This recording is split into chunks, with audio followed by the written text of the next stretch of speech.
تو اس کو ہم بہت دور سمجھتے ہیں آخرت کو، اور چونکہ دور سمجھتے ہیں لہذا غفلت میں مبتلا ہو کر زندگی گزارتے رہتے ہیں۔ بابر بعیش کو اس کے عالم دوبارہ نیز، یہ شیطان یہ سبق پڑھاتا ہے کہ ابھی تو بہت تیری عمر پڑی ہے، ابھی تجھے اتنا متقی پرہیزگار ہونے کی کیا ضرورت ہے، ابھی تو اللہ والا بنے گا، پہلے اپنا دنیا کی زندگی کا سامان تو ٹھیک ٹھاک کر لے، اس میں عیش کی زندگی گزار لے۔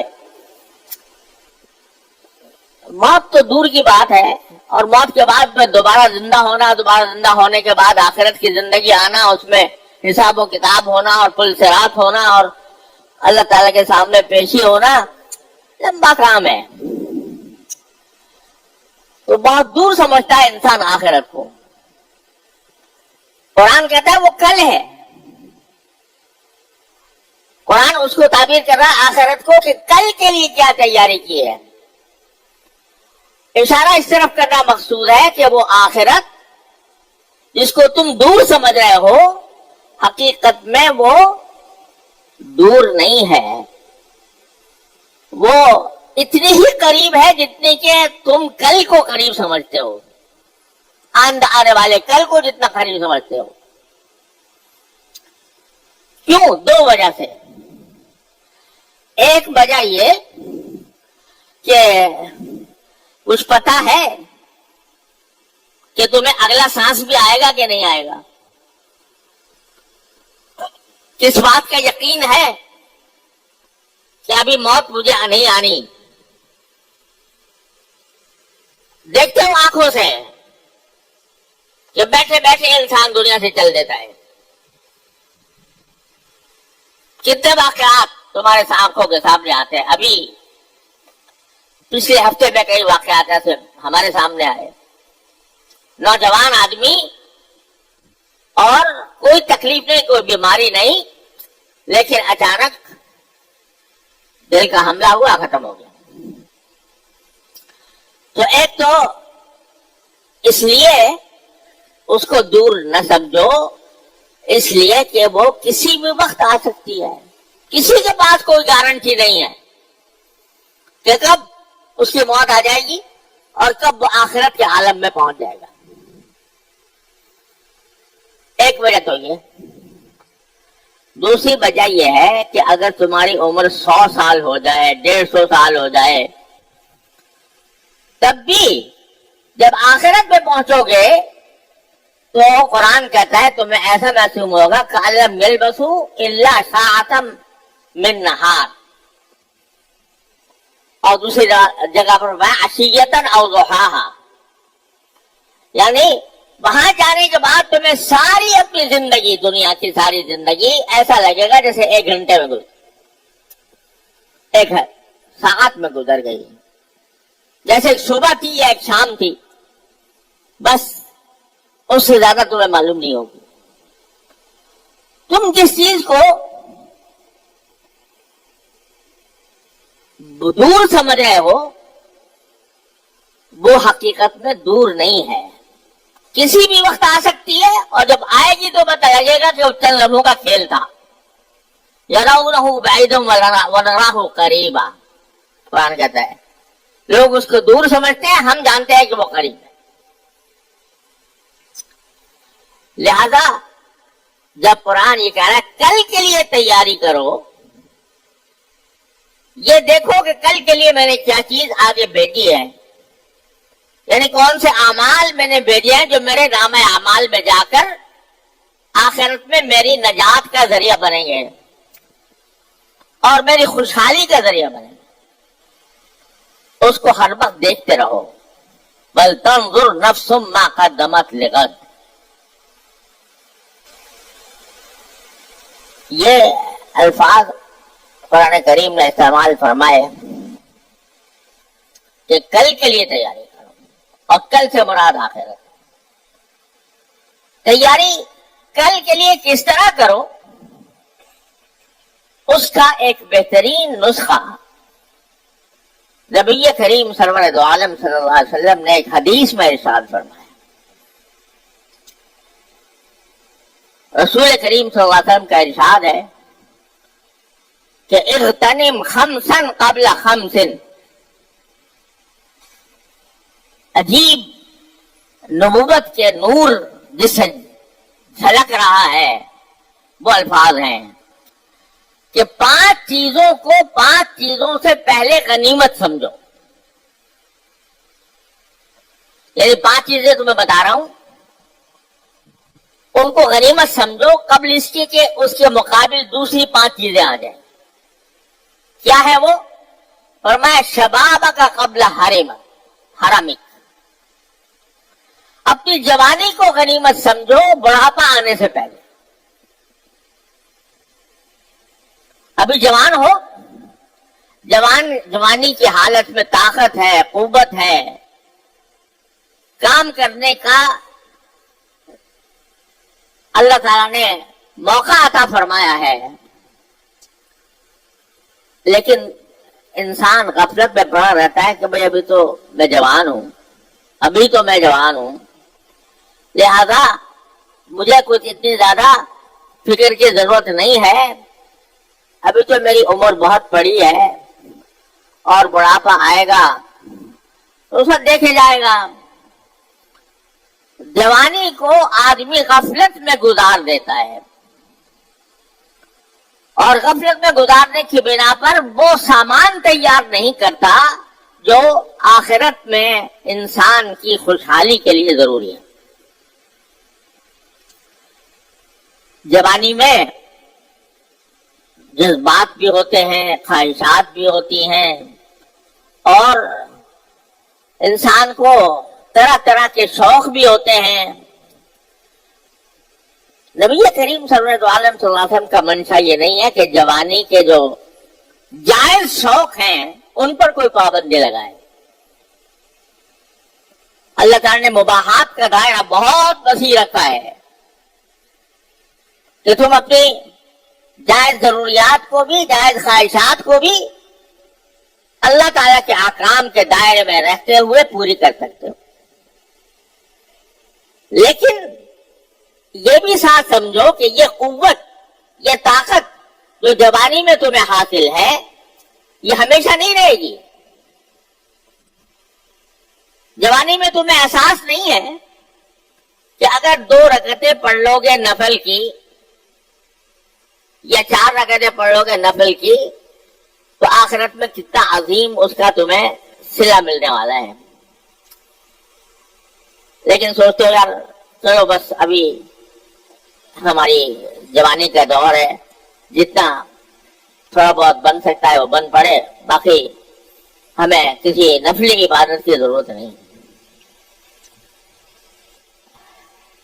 ایک وقت آئے گا جب اگر بوڑھے ہو گئے تو پھر نہ منہ میں دانت، نہ پیٹ میں آنکھ، نہ طاقت، نہ قوت. اگر اس وقت تم چاہو گے بھی کہ میں نفلی نمازیں پڑھوں تو طاقت ہی نہیں ہوگی. اس وقت چاہو گے کہ میں عمرہ کروں، حج کروں، طاقت ہی نہیں ہوگی. تو قبل اس کے کہ وہ بے طاقتی کا زمانہ آ جائے، بڑھاپے کا، اس سے پہلے جوانی کو غنیمت سمجھ کر اس کو نیک اعمال میں گزارو.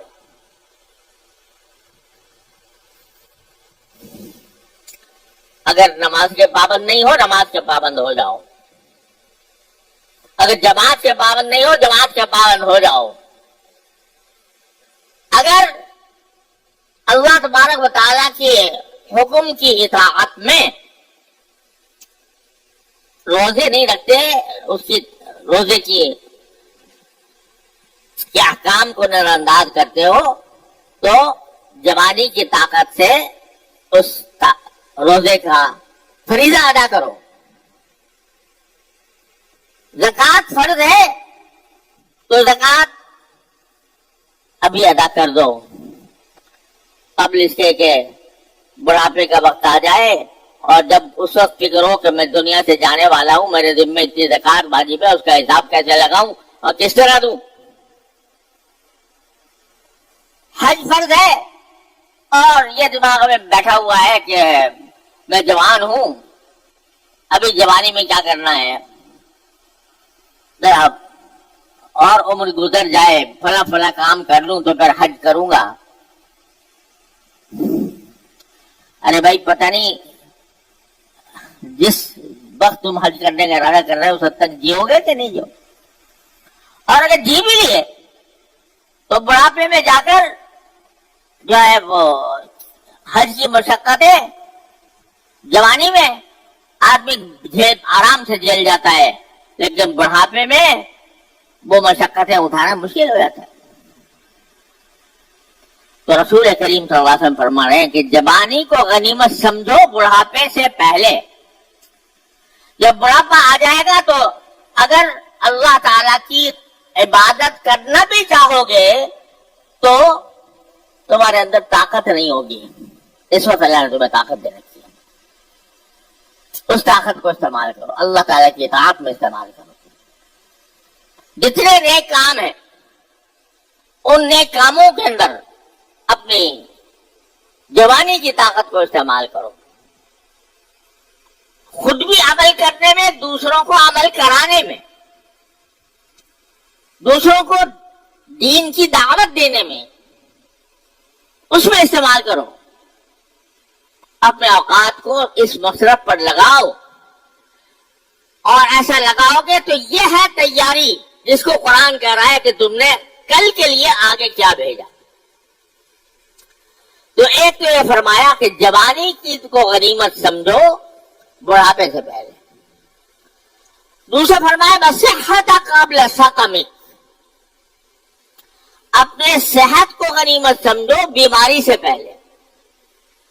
اگر صحت مند ہو، کوئی بیماری نہیں ہے الحمدللہ، تو اللہ تعالیٰ کا شکر ادا کرو اور اس صحت کو استعمال کرو اللہ تعالیٰ کے مرضیات میں، ان کاموں میں جو اللہ تعالیٰ کو راضی کرنے والے ہوں، ان کاموں میں جو تمہارے لیے آخرت میں کام آئیں، جو تمہارے نام اعمال کو وزنی کریں، اور جس کے نتیجے میں اللہ تبارک و تعالیٰ تمہیں جنت الفردوس تک پہنچائے۔ صحت کو اس کام میں استعمال کرو قبل اس کے کہ بیماری آ جائے، قبل السقم، بیماری آ گئی تو آدمی اگر کچھ عمل کرنا بھی چاہے بیماری کے اندر تو کرنے سے معذور ہو جائے گا، نہیں کر سکے گا۔ اور فرمایا اس کے بعد کہ بغنا کا قبل فقر، آج اگر تمہارے پاس کچھ مال دولت ہے اس کو غنیمت سمجھو قبل اس کے کہ تم محتاجی کا شکار بن جاؤ۔ آج اللہ تعالیٰ نے پیسہ دیا ہوا ہے اور اطمینان کی زندگی گزر رہی ہے، کسی کے سامنے ہاتھ پھیلانے کی الحمدللہ حاجت نہیں۔ تو اس کیفیت کو غنیمت سمجھو قبل اس کے کہ اچانک کوئی ایسی حالت آ جائے کہ جس میں دولت ہاتھ سے نکل جائے۔ ابھی دولت ہے، یہ پیسہ ہے، اس پیسے کو اللہ کی رضا کے مطابق صحیح مصرف میں استعمال کر لو۔ جو حقوق اللہ تعالیٰ نے تمہاری دولت کے اوپر عائد کیے ہیں، تمہارے اپنے نفس کا، تمہاری بیوی بچوں کا، تمہارے اہل و عیال کا، وہ حق ادا کرو، اور ساتھ ساتھ اس کو اللہ تعالیٰ نے مال کے اندر ان لوگوں کا بھی حق رکھا ہے جن کے پاس وہ دولت نہیں ہے۔ وفی اموالہم حق معلوم للسائل والمحروم، مسلمانوں کے مال میں حق ہوتا ہے۔ یہ تمہارا احسان نہیں ہے، اگر کسی غریب آدمی کی مدد کر رہے ہو تمہارا احسان نہیں ہے، اس کا حق ہے تمہارے مال کے اندر۔ وفی اموالہم حق للسائل والمحروم، مومنوں کے مال میں حق ہوتا ہے حاجت مند لوگوں کا۔ تو اس جب پیسہ ہے تو پیسہ اپنے ذمے جو حقوق ہیں اللہ تعالیٰ نے عائد فرمائے ہیں ان حقوق کو ادا کرنے میں صرف کرو. ایسا نہ کرو کہ پیسہ دیا ہے اللہ میں نے تو اس کو گلچھنے اڑانے میں صرف کر دو, اس میں عیاشی میں صرف کر دو. آپ نے دیکھا ہوگا کہ دنیا کے امیر ترین لوگ, بڑا پیسہ تھا, جو ڈوبا ہوا جہاز دیکھنے کے لیے سفر کرنا شروع کر دیا, کروڑوں اربوں اس میں خرچ کر دیے, اور پھر وہاں تک پہنچ بھی نہیں سکے, انتقال ہو وہیں مر گئے.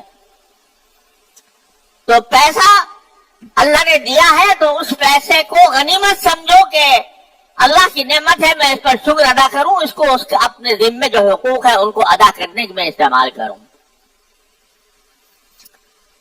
اور جو لوگ اس سے محروم ہیں ان کو ان کی مدد کروں, جو مصیبت زدہ ہے ان تک پہنچاؤں. آج فلسطین کے مسلمان